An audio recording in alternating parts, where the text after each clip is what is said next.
നമസ്കാരം, മെട്രോ മാറ്റിനിയിലേക്ക് സ്വാഗതം.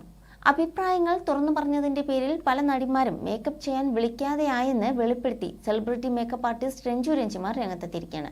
2017 ഫെബ്രുവരി 17-നായിരുന്നു ഒരു സിനിമയുമായി ബന്ധപ്പെട്ട് കൊച്ചിയിലേക്ക് വരികയായിരുന്ന നടി ആക്രമിക്കപ്പെട്ടത്. ഓടുന്ന വാഹനത്തിൽ വെച്ച് പൾസർ സുനിയാണ് നടി ആക്രമിച്ച് ദൃശ്യങ്ങൾ പകർത്തിയത്. കേസിൽ ദിലീപ് ഉൾപ്പെടെ 12 പ്രതികളാണ് ഉള്ളത്. കേസിന്റെ അനുബന്ധ കുറ്റപത്രത്തിലാണ് രഞ്ജു രഞ്ജിമാറിനെ സാക്ഷിയായി ഉൾപ്പെടുത്തിയത്. നടി കാവ്യ മാധവനും പൾസർ സുനിയും തമ്മിലുള്ള പരിചയത്തിന് രഞ്ജു സാക്ഷിയാണെന്നാണ് ക്രൈംബ്രാഞ്ച് കുറ്റപത്രത്തിൽ പറയുന്നത്. ഇപ്പോഴിതാ കേസിലെ സാക്ഷിയായിരുന്ന സെലിബ്രിറ്റി മേക്കപ്പ് ആർട്ടിസ്റ്റായ രഞ്ജു രഞ്ജിമാർ നടിയെ പിന്തുണച്ചതിന്റെ പേരിൽ താൻ സിനിമാ മേഖലയിൽ നിന്നും മാറ്റി നിർത്തപ്പെട്ടിട്ടുണ്ടെന്ന് പറയുകയാണ് നടി. നടിയെ പിന്തുണച്ചിരുന്ന താരങ്ങൾ പോലും തന്നെ പിന്തുണച്ചില്ലെന്ന് രഞ്ജു രഞ്ജിമാർ പറയുന്നു. അതുപോലെ അഭിപ്രായങ്ങൾ വെട്ടിത്തുറന്ന് പറയുന്ന ആളാണ് ഞാൻ. അങ്ങനെ അഭിപ്രായങ്ങൾ പറഞ്ഞതിന്റെ പേരിൽ സിനിമാ മേഖലയിൽ നിന്നും ഞാൻ കുറെ മാറ്റി നിർത്തപ്പെട്ടിട്ടുണ്ട്. കുറേ സിനിമാ താരങ്ങൾ എന്നെ വർക്കിന് വിളിക്കാതിരുന്നിട്ടുമുണ്ട്. വിലപിടിപ്പുള്ള മേക്കപ്പുകൾ വിദേശ രാജ്യങ്ങളിൽ നിന്നടക്കം വാങ്ങുന്ന ഒരാളാണ് ഞാൻ. അവയൊക്കെ സെലിബ്രിറ്റികൾ, ബ്രൈഡൽ എന്നൊക്കെ തരം തിരിച്ചു വെച്ചിരിക്കുകയായിരുന്നു.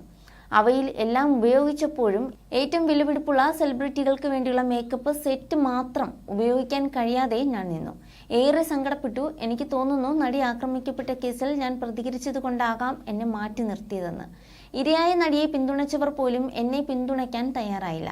ഞാൻ ആ നടിക്ക് വേണ്ടിയല്ലേ സംസാരിച്ചത്. പിന്നെ ആ ഗ്രൂപ്പ് ഓഫ് ടീം എന്നെ എന്തിനു ഒഴിവാക്കിയെന്ന് തോന്നൽ എനിക്കുണ്ടായി. ചിലപ്പോൾ ഈ സിനിമാ താരങ്ങൾ അവളെ ജെനുവിനായിട്ടായിരിക്കില്ല പിന്തുണച്ചത്. എൻ്റെ കണ്ണിൽ കണ്ട കാര്യമാണ് ഞാൻ പറഞ്ഞത്. അല്ലാതെ ഇത്രയും വലിയ കഥ രചിക്കാനൊന്നും എനിക്കറിയില്ല.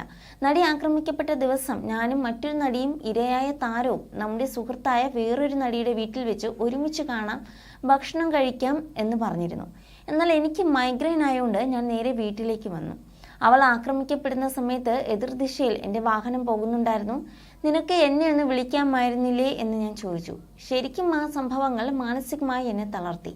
പിറ്റേ ദിവസം മറ്റൊരു നടിയാണ് ഇത്തരത്തിൽ നടി ആക്രമിക്കപ്പെട്ട സംഭവം എന്നോട് പറയുന്നത്.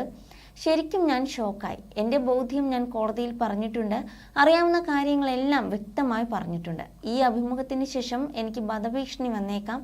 എനിക്ക് പലതരത്തിലുള്ള വധഭീഷണികളും പലപ്പോഴും ഉണ്ടായിട്ടുണ്ട്. തട്ടിക്കളയും, കൈവെട്ടിക്കളയും, കണ്ണുത്തി പൊട്ടിക്കുമെന്നൊക്കെ പറഞ്ഞാണ് ഭീഷണികൾ ഉണ്ടാകാറുള്ളത്. അത്തരം ഭീഷണി സന്ദേശം വരുമ്പോൾ ഞാൻ അവർക്ക് എൻ്റെ മേൽവിലാസം പറഞ്ഞു കൊടുക്കും. നിങ്ങൾ എൻ്റെ വീട്ടിലേക്ക് വരൂവെന്ന് പറയും. ആ മാറ്റി നിർത്തലുകൾ നേരിട്ട സമയത്ത് എന്നെ ചേർത്ത് നിർത്തിയത് മമതയാണ്. ഫ്രീ ആണോ, നമുക്കൊരു പുതിയ സിനിമ ഉണ്ടെന്ന് പറഞ്ഞു. അതെനിക്ക് കിട്ടിയൊരു കച്ചിത്തുരുമ്പായിരുന്നു. അതിൽ ഞാൻ മുറുകെ പിടിക്കുകയായിരുന്നു. എൻ്റെ സമയം അനുസരിച്ചായിരുന്നു ആ സിനിമയുടെ ക്ലൈമാക്സ് തന്നെ തീരുമാനിച്ചിരുന്നതെന്നും പറയുകയായിരുന്നു Ranju Ranjimar. You're watching me on metromatney.com. metromatney.com. metromatney.com. Subscribe for more videos. Subscribe for more videos. Subscribe here for more videos. Subscribe now. Thank you.